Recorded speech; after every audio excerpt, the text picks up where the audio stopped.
وإلا ما جربتيش هاد الكيك ما جربتي والو.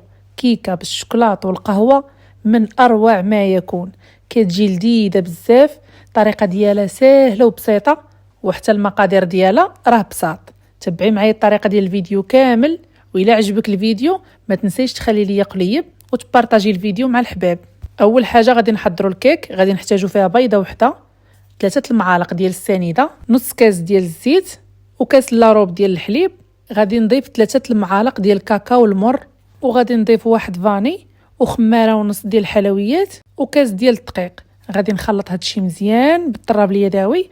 ناخذ المول اللي غادي ندهنه بشويه ديال الزبده، وغادي نرشو بشويه ديال الكاكاو وشويه الدقيق، نضيف فيه الخليط وندخلو الفران يطيب. الفران يكون سخون من قبل على درجه الحراره ديال 180.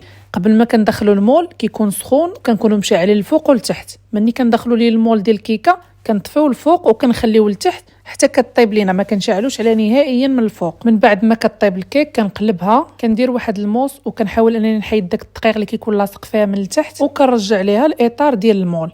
كناخذ نص كاس ديال الحليب مع ملعقه ديال القهوه سريعه الذوبان، كنخلطها مزيان وكنسقي بها الكيك كيف ما كتشوفوا معايا في الفيديو. من بعد ما كنسقيها كنخليها جانبا، وكناخذ واحد الكاسرونه اللي غادي نوجدوا فيها الكريم. غادي نضيف 3 الكيسان ديال الحليب. بالنسبه للكيسان درت الكيسان الكبار ماشي الصغار ديال العنبه. ضفت 2 المعالق ديال النشا كبار، وملعقه ديال الدقيق، 3 المعالق ديال السنيده، النكهه ديال القهوه الا كانت متوفره عندكم، وملعقه صغيره ديال القهوه سريعه الذوبان. كنخلط مزيان هذا الشيء وهو بارد. كنحط الكاسرونه فوق البوطه، كنبقى على التحريك المستمر حتى كيعقد ليا الخليط. بالنسبه اللي ما عندوش النكهه ديال القهوه استغناو عليها، راه ماشي ضروري. واللي ما عندوش النشا ديروا 2 المعالق اللي يكونوا كبار ديال الدقيق. وفي هذه المرحله مني كنحطوا الكاسرونه فوق البوطه كنبقاو على التحريك المستمر بالطراب اليدوي حتى كيعقد لنا الخليط وكيبدا كيبقبق، باش كتجينا واحد الكريمه اللي ناجحه وزوينه. مباشره كناخذ واحد الملعقه كنديرها تحت من الكاسرونه وكنضيف الكريمه فوق من الكيك. من بعد ما كنضيف الكريمه كنخليها جانبا حتى كتبرد شويه.